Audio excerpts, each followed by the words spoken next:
Na semana passada, a Câmara aprovou a lei da terceirização. O Partido Democrático Trabalhista quer que o Supremo anule a aprovação do projeto de lei. Nós estamos recebendo em nosso estúdio o deputado federal Julião Amin, que participou da votação. Deputado, muito boa noite, obrigado por vir em nosso estúdio. O senhor, então, votou contrário a essa reforma, contrário à terceirização, mas os seus colegas não. Por que o senhor acredita que a maioria, então, foi contrário ao seu desejo de não à terceirização? Boa noite. A questão de visão, né, de como você encara a relação trabalho-capital. Eu acho que ela tem que ser humanizada. E esse projeto, ele não foi discutido amplamente com a sociedade brasileira. Ele precariza o trabalho, né, ele tira direitos do trabalhador. Ele cria uma confusão muito grande. O que é que nós vamos ver? Nós vamos ver o Tribunal do Trabalho ser abarrotado de questões trabalhistas, pior do que está hoje em dia, por causa de uma lei aprovada que não foi amplamente discutida com todos os segmentos da nossa sociedade. Eu acho que isso é muito ruim para o trabalhador e para o patrão também. No primeiro momento ele está vendo no lucro, esquece a pessoa humana, né? Então, por isso, nós somos contrários, viu? E continuamos defendendo a mobilização da classe trabalhadora para lutar pelos seus direitos, né? Inclusive, o seu partido, o PDT, por meio do deputado do Ceará, André Figueiredo, ele entrou com um mandado de segurança do Supremo pedindo a anulação da sessão que aprovou o projeto. Como é que está essa questão? Realmente vai ser anulado? Vocês estão discutindo isso de que forma? Olha, nós tivemos essa discussão no partido, com a bancada, e recomendamos realmente que fosse tomada providência nesse sentido, porque não foi obedecido as normas, viu, regimentais da casa, viu? E também foi um atropelo de última hora. Isso é muito... a questão de assim, olha, o Congresso Nacional muitas vezes é criticado em razão das pressões. Eu me lembro que há poucos dias aí o ministro do Supremo Tribunal Federal, questionando a lei da ficha limpa, ele disse assim, olha, isso aqui foi uma lei feita por bêbados, né? Foi aprovada por bêbados. Por quê? Porque em razão da pressão, o Congresso, ele retrata a vontade popular, né? E termina, muitas vezes, cometendo abusos. E esse caso, nós entendemos que é um abuso contra o trabalhador brasileiro. Amanhã, a Câmara vai debater a reforma trabalhista junto com a Comissão Especial da Reforma da Previdência. E qual é o posicionamento do seu partido? Qual é o posicionamento de vocês mediante essa reforma? O senhor, inclusive, ocupou uma pasta aqui, lidando justamente com essas questões trabalhistas, oferecendo emprego em nível estadual. Quais seriam os principais entraves ou os prejuízos, caso essa reforma se ela for aprovada, quais seriam, então, para os trabalhadores os prejuízos? Olha, é lamentavelmente que se leve para o Congresso uma PEC dessa natureza que reformula toda a relação trabalhista.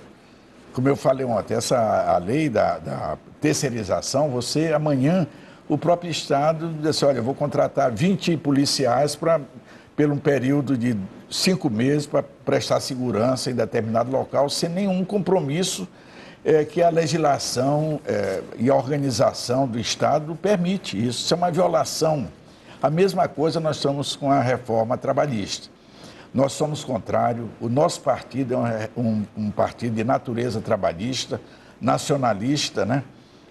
Nós somos protagonistas de todos esses benefícios que amparam a classe trabalhadora e nós não vamos concordar de maneira nenhuma com que se aprove, viu?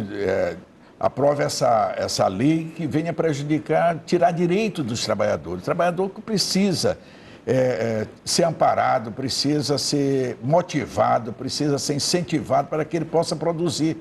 E não você contratar, terminando o contrato de trabalho, você vai contratar o trabalhador por tarefas. E isso é muito prejudicial para o trabalhador. Ele não garante a aposentadoria dele no futuro, né? Como é que ele vai organizar, como é que ele vai preparar a sua família para o futuro. Isso é muito grave, nós estamos levando o país para uma situação que no futuro eu não sei qual o resultado, a repercussão de tudo isso. No finalzinho do ano passado, o líder do PDT na Câmara, o Everton Rocha, ele levou uma emenda parlamentar criminalizando, no caso, o crime de responsabilidade para alguns funcionários dos juízes e também do MP.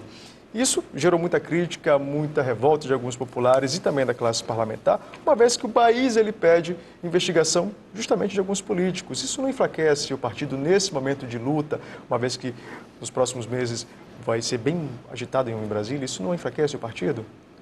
Olha, nós achamos que essa lei que foi proposta pela bancada do PDT, ela tem procedência.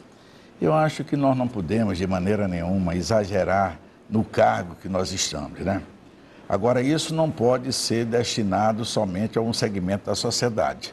Ele tem que ser amplamente, colocado à disposição de todos os segmentos de autoridades deste país, tanto do judiciário, como do legislativo, como do executivo, como do Ministério Público. As pessoas elas têm que entender que elas estão ali para servir e servir de acordo com a lei. Eu não estou ali exercendo um cargo e vou exercer meu cargo para oprimir qualquer pessoa ou não obedecer o que a legislação diz. Então eu tenho que responder pelos meus exageros.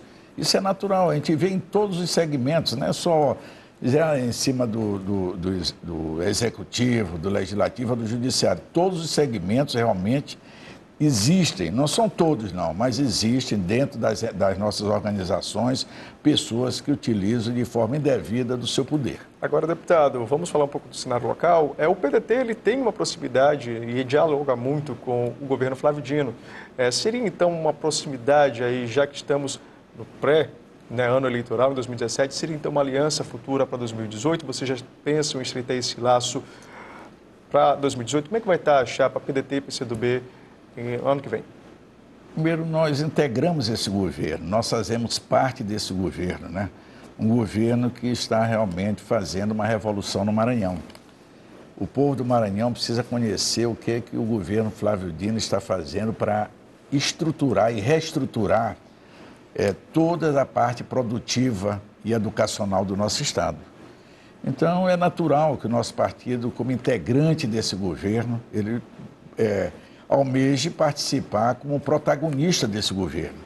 E, nesse sentido, nós temos um candidato a senador, que é o deputado Everton Rocha, que o partido coloca seu nome à disposição da sociedade maranhense. Então, essa vaga vai ser do PDT, do Senado? Seria, então, Everton Rocha o nome? Não, nós temos, o partido coloca ele como candidato. É natural que os outros partidos também que coloquem os outros nomes. Mas nós esperamos que haja uma unidade da oposição em nome dos candidatos.